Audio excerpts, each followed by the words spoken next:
is water temperature. So water temperature is not super critical, but you do need to know a lot about it. And so what I mean by that is that you can actually dip in water that's, say, 60 degrees. You can also dip in water that's 80 degrees. You can also dip in water that's 110 degrees. And all of them will come out pretty much the exact same. But you have to know how to use the film and what parameters to change to make sure that whenever you're dipping it, it all comes out right. So let's kind of dive into that for a little bit. So whenever you are dipping, most of the time you want to be at around 80 to 90 degrees. And so that's pretty much the industry standard of almost every film out there. There are some 3-minute films. They're kind of more of like a production film, but the most of the time the industry standard, especially for a lot of the films that we have, it's going to be 80 to 90 degrees Fahrenheit, of course, at 1 minute. And so kind of breaking that down a little bit, let's kind of look at the reasons why we're going to do that. So the way that the film is made with two parts. You have a backing, which is the PVA, the polyvinyl alcohol, and then you have the ink that is laid on top of it. And so whenever you lay the film down into the water, there's always a correct side and there's always a wrong side. So of course one side, it doesn't do anything on the water, and if you spray activator on it, you'll find out very quickly that it's not going to work. And so that's why we always say the sticky side goes down on the water 100% every time, no matter what. So that also tells you that that is the PVA side. So whenever we take that film and we lay it down in the water, then it's actually breaking down that PVA. And so what we're doing is, by having everything all at the correct temperature and everything exactly correct, then we create more of a consistent flow going all the way across the board. And so that really helps us, because then we know when to dip and when it's ready to be activated and everything like that. So we've got our film, we lay it in the water. Now, again, it's starting to break down and it's starting to become very pliable, because, of course, if you have messed with any of the films, it's pretty much like a vinyl or a sticker or something like that. It's very hard, it doesn't stretch at all, and pretty much that's it.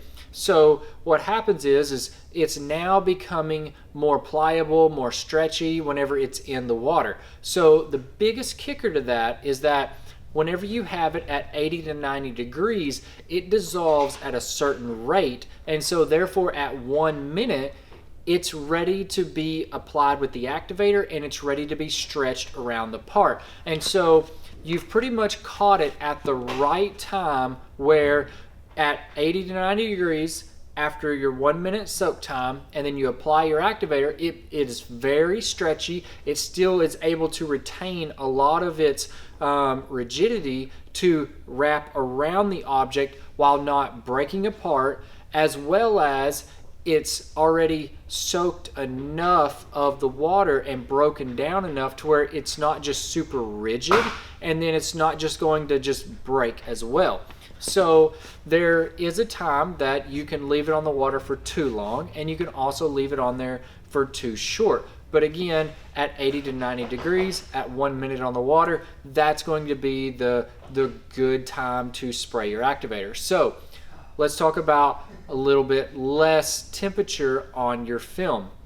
So let's just say that you just started up, you've got some jobs to do, you're filling up your tank, you're ready to go, but the water's only 60 degrees. You can still dip in 60 degrees.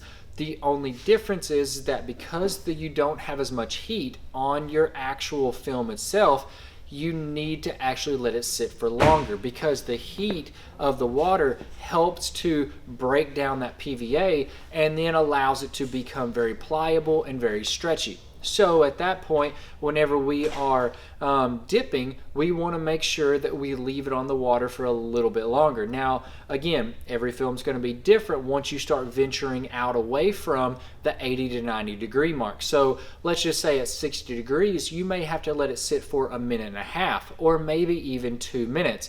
that's something that you're going to have to play with whenever you are actually at your shop doing it at your tank. So that's something to kind of play around with, but the thing to take away from that is that you can still work and get everything dipped just fine. The biggest thing is that whenever you are dipping, you're probably going to have a slightly longer dipping window, just because your film is not breaking down as much because you don't have as much heat in your water. Now, on the flip side of that, if you have, say, 110 degrees, like I was referencing earlier, now you're going to start dropping your temperature down. You're going to start dropping your time down of your soak because you have more heat and your water is hotter. You're going to allow it to break down a lot quicker. So therefore, whenever it becomes very pliable and very stretchy, now it may be at like, say, 30 seconds or 45 seconds. So on something like that, you're going to have to adjust your times because it's starting to break down quicker.